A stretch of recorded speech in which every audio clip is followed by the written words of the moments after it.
This story focused on a man named Vikrant Khanna, a professional pilot who is famous for his heroic action of taking an emergency landing on his flight.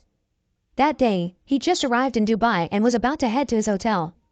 On his way to the hotel, one of his friends called him and invited him to a club. Initially, he refused the invitation because he knew that he had a flight the next day, but since his friend continuously forced him to come, he finally agreed and went to the club. There, he saw his man secretly admiring a woman. His friend dared him to get her phone number in exchange for a car. Vikrant confidently replied that he would do the challenge effortlessly. Surprisingly, he managed to get to know that woman, Anjali, and invited her for a chat with him and his friend. They then spent the night partying until the morning. When he returned to the hotel, Vikrant used his time to sleep all day, but despite taking a long nap, he almost didn't make it to his flight, if only he didn't hear his wife's calls, because his alarm failed to wake him up. As soon as he woke up, he changed his clothes and rushed to the airport. He also used his sunglasses to hide his eyes. The moment he arrived at the airport, he went to meet his co-pilot named Tanya Albuquerque and had a briefing about his incoming flight. While Tanya read the details so carefully, Vikrant on the other hand only read a glimpse of it and puts back the document. Tanya judged Vikrant for his ignorance and told him that he had to take the details seriously. Vikrant then proved that he had managed to remember all the details by conveying the contents of the first page. Tanya was surprised that he was able to memorize the details that fast. Without any further ado, both of them entered the plane. Before they took off, the officials checked the vitals of the plane. Vikrant greeted the passengers and explained the details of the flight, including the destination, distance, and weather conditions. When the plane had reached the altitude, Vikrant immediately turned on the autopilot and took his time to sleep for a while. He asked his co-pilot to stay awake and watch for everything during his nap. Looking at his condition, Tanya asked if he was okay. He just replied that he wanted to go home because the next day was her daughter's birthday. After a few minutes, Vikrant was woken up by the sound of the engine alarm that kept beeping because Tanya couldn't find the problem. Vikrant opened his eyes and solved everything quickly.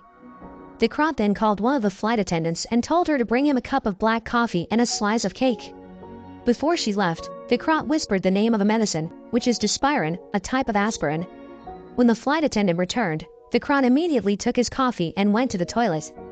A moment later, he returned to his pilot's seat and asked Tanya if something happened when he wasn't there.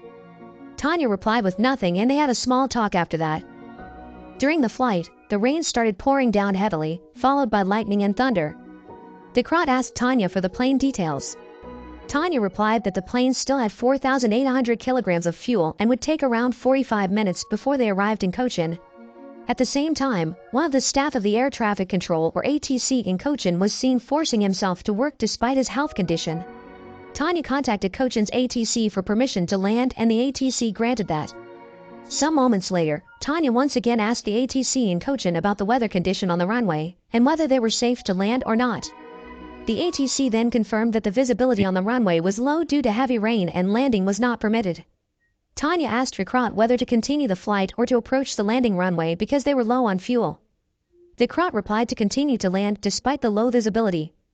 After informing them about their low fuel to the ATC permitted them to land on runway number 27, but after a slight descent, they lost contact with the ATC and had to turn around. Not long after, the ATC in Cochin notified that one plane had successfully landed in Thiruvananthapuram since the weather there was clear. Hearing the information, Tanya suggested Vikrant land the plane in Bengaluru since it was one of the alternative landing options. She also mentioned that the fuel needed to reach Bengaluru was 3,300 kilograms while their current fuel level was still 3,900 kilograms. Tanya said that it would be safer to land there and they turned around to Bengaluru. Vikrant then ordered Tanya to confirm the weather condition in Thiruvananthapuram. After that, she accepted Vikrant's decision to rearrange the flight to Thiruvananthapuram since they would save more fuel if they landed there. Vikrant told her that her feeling wouldn't be accurate at this height and that if they opted for Tanya's suggestions, it might be risky. On the other place, the people who were waiting for their families in Cochin started to get worried when they found out that the flight status of Skyline 777 was changed. The plane passenger, at the same time, also protested the inconvenience. Vikrant then informed the ATC in Cochin to retry their landing there. The ATC permitted them to land on runway number 27. Their crazy decision to land on Cochin despite the bad weather was questioned by the ATC. When they got closer to the landing ground, Vikrant and Tanya couldn't see anything because the weather was so bad and the vision was low. At that moment, Vikrant decided to rearrange the landing to Thiruvananthapuram. At the same time, the ATC in Thiruvananthapuram was busy informing another ATC from another airport to decline any flight to Thiruvananthapuram because of bad weather and a storm heading there. Unfortunately, the officer in charge at Cochin ATC had been replaced by another staff. Moreover, the 6 staff that received the information brought the paper containing the emergency information that should have been notified to Skyline 777. One passenger on that plane who was a journalist realized the plane destination had been rearranged. On the other hand, Vikrant also notified the passengers that the plane schedule would be delayed due to the change of destination to Thiruvananthapuram. The journalist realized something was off on that flight. He mentioned that if humans and the weather made mistakes at the same time, it would be the start of the disaster. That word started a panic attack among the passengers and the flight attendants couldn't control it much longer. Vikrant took control and spoke directly to the passengers. He said to work on the problem together because after all, they just wanted to reach their destination. Meanwhile, the Thiruvananthapuram ATC staff seemed to be relaxed since no flight would be coming to the airport at that moment. Shockingly, the wind direction started changing irregularly. Even more, they were shocked when they received a flight landing permit from Tanya. They wondered if the Skyline 777 didn't receive the storm emergency notification from Cochin ATC. They informed her that the visibility level in Thiruvananthapuram was almost zero, and aircraft landing would be impossible. They suggested they land the aircraft in Bengaluru instead. Vikrant there replied that they didn't get any notice about the storm and their fuel level was minimum and wouldn't possibly be able to reach Bengaluru. Hearing that, Tanya started panicking and cried, but Vikrant told her to keep calm and help with the control. As time passed by, the plane turbulence got worse in every single minute.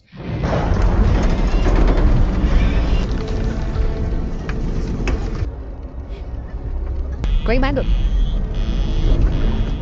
Not only the passengers, but even the flight attendants were also panicked. Thiruvananthapuram permitted them to land on runway 16, hoping they would make it safely. When Vikrant tried to land the plane, the wheels kept slipping and he had to fly the plane again.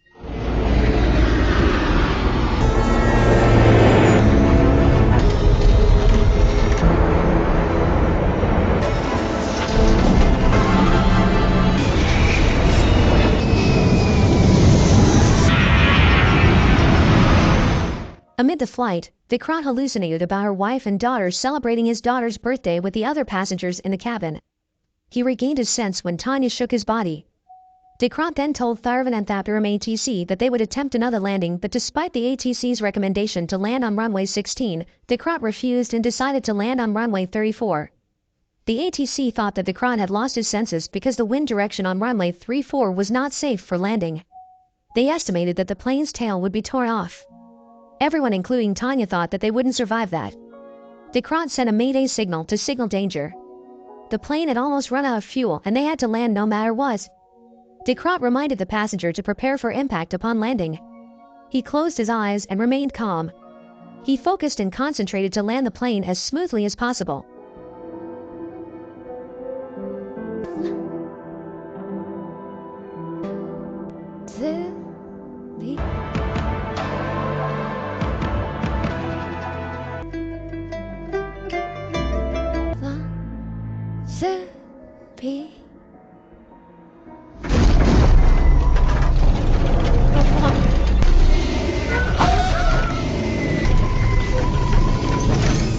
The plane has almost reached the end of the runway when they finally stopped.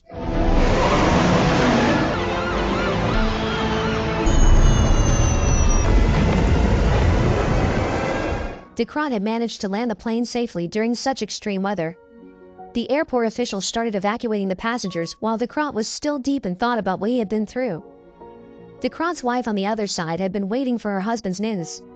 She decided to call Yusuf, his husband's friend who was also the chairman of the Pilot Association, to seek information about Vikrant. As a result of the heroic yet extreme landing, Vikrant and Tanya had to undergo an investigation by the Directorate General of Civil Aviation, or DGCA. Before the investigators arrived, the representative from Skyline Airways approached Vikrant and told him not to cause a ruckus during the investigations to avoid any problems for the company. Vikrant and Tanya's investigations were carried out in different places. They were asked about the Mayday signal they sent before the landing. Long story short, the investigations were over. Vikrant said to the officer that someone who had just saved 150 lives shouldn't be treated like that.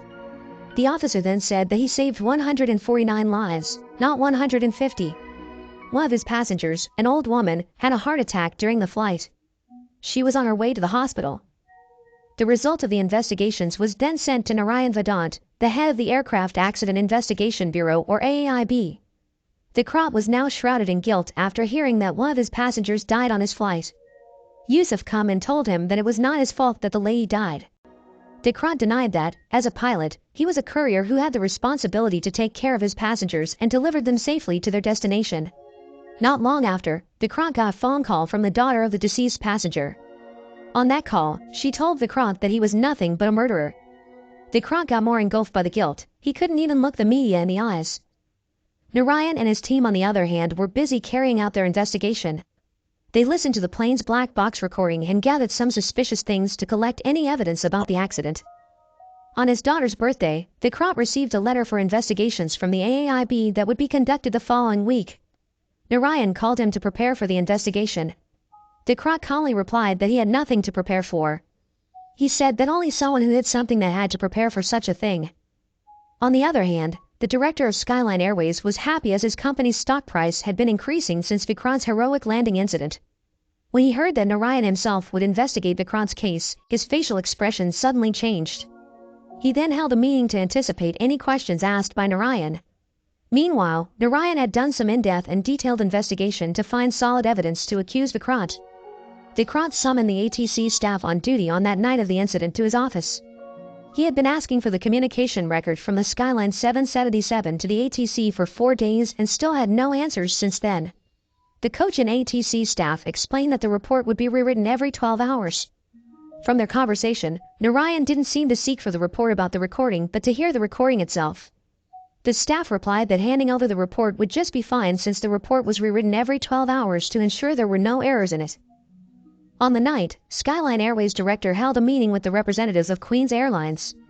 Skyline wanted to ask for help from Queen's Airlines, which had a close relationship with the Minister of Aviation, to get rid of Narayan from Vikrant's investigation. Unfortunately, Queen's Airlines agreed to help on one condition. They demanded 65% shares from their company merger, instead of 50% from the initial contract. Skyline broke down the agreement. The Skyline Airways director said that they would manage to get through this. The debate about the death in the Skyline 777 flight had been widely discussed on TV news. Some blamed the pilot for the incident while others said that it was the best option for the pilot in that situation. Moreover, Vikrant was a professional pilot and he should know what he was doing. The first trial of Vikrant and Tanya was finally carried out. Narayan judged that Vikrant was leading the flight in exhaustion after undergoing non-stop flights for the whole week. Narayan explained that plane crashes often occur because of feeling homesick for family. The anxiety and desire to go home quickly could make the pilot act negligently. Vikrant proved that he was not negligent by telling the contents of the flight details document that he can memorize even though he only skimmed it for a short time. The accusations given to him were unreasonable. Then, Narayan showed the ball of Despirin which could only be accessed by the cabin crew or pilots. Narayan suspected that Vikrant took the drug, and to prove it, he used the lie detector machine. Long story short, Vikrant was able to pass a series of questions from Narayan without problems. The trial was finally postponed and will be continued the next day. Skyline Company conducts a meeting with Vikrant. They asked him to remain silent during the trial process instead of answering questions that might harm the reputation of the company. Vikrant refused. He was then threatened to be blacklisted from the whole company flight if he put Skyline Airways in danger. They also warned Tanya the same thing. The second trial began. Narayan started asking Tanya a series of questions. Tanya explained that Vikrant was a dedicated pilot. The conversation they had during the flight was just a normal conversation. Narayan's questions continued to intimidate Tanya, troubling her to choose her words to explain what she meant, until when Tanya answered that before flying Vikrant's eyes looked red and he slept for 20 minutes after the plane took off. In addition, there was also a bit of debate between the pilot and the co-pilot when determining the alternative landing destination. Then Narayan presented Anjali, a woman whom Vikrant met at a club in Dubai. Anjali was asked a question, whether she was drinking alcohol with Vikrant and his other friends until the morning in a club. Vikrant did not deny what Anjali said, but he explained that he still took a break for 12 hours, while the pilot's drinking ban as stated in the flight rules was 12 hours before the flight. The time he finished his party in the club until the plane took off was around 15 hours. That could only be meant that he did not violate the rules. After that, Narayan asked about Vikrant's decision to land in Thiruvananthapuram instead of Bengaluru, despite the storm warning the Thiruvananthapuram ATC had notified. Vikrant replied that the pilot only made decisions based on information from ATC, but the Cochin ATC did not provide information about the storm. Narayan then explained the mistakes that Vikrant made during the flight, including uncertain decisions during the flight, the extra time they took flying above Cochin for 33 minutes, and filling up the fuel below maximum capacity. Vikrant then answered that the pilot didn't make rules, they just carried it out, and what he did must have been following the standard operation. There were no pilots that wanted their passengers in danger during their flights. Narayan went back to convey his question to Tanya. Tanya accidentally told the surprising fact that Vikrant made a plane landing with his eyes closed. Narayan used Tanya's statement as proof that Vikrant was drunk during the flight. Next, Narayan moved to the issue of runway choosing. He asked about Vikrant's decision by choosing runway number 34 instead of runway number 16, which had been considered risky by the Thiruvananthapuram ATC. Just a moment after, the trial was postponed once again without any defense from Vikrant. When Vikrant got home, his wife took him to the house of the daughter of the deceased passenger to apologize for what happened to her mother. The next day, the third trial was held. The judge began to read their decision. Before the verdict was read, Vikrant said that he had the topography memory of runway number 34. He didn't choose runway 34 randomly. And he closed his eyes to memorize the map of the runway in his mind because he remembered the runway in detail after doing a lot of landing there. Narayan argued that Vikrant's statement was nonsense from someone who didn't want to admit his mistake. Vikrant then asked the judge to do a reenactment of the flight in the flight simulation machine to prove that he could land the plane in the same situation as that day with his eyes closed. The judge agreed to Vikrant's request. Narayan would sit on the co-pilot's seat to see Vikrant in action. Vikrant's extraordinary concentration in controlling the plane made Narayan amazed by his skill. The judge's decision was finally read. Cochin's ATC staff, who was negligent in providing information for the Skyline 777, was dismissed from his position, while Tanya and Vikrant got pilot license suspension for 3 months, but an investigation would be carried out against the Skyline Airways company. After the trial was dismissed, Vikrant approached Narayan and asked why he only got pilot license suspension for 3 months. Narayan replied that he didn't want to eliminate such talented pilots in his country. Seeing Vikrant flying a plane in the simulator made him believe in Vikrant. For 40 years of his career, he had never seen a pilot do that. 3 months later, Vikrant was back on flight. One of the flight attendants on Skyline 777 came to him and said that she was the one who consumed the Despirin. She wanted to admit her mistake earlier, but she was afraid that her confession would make her lose her job. Vikrant was not angry.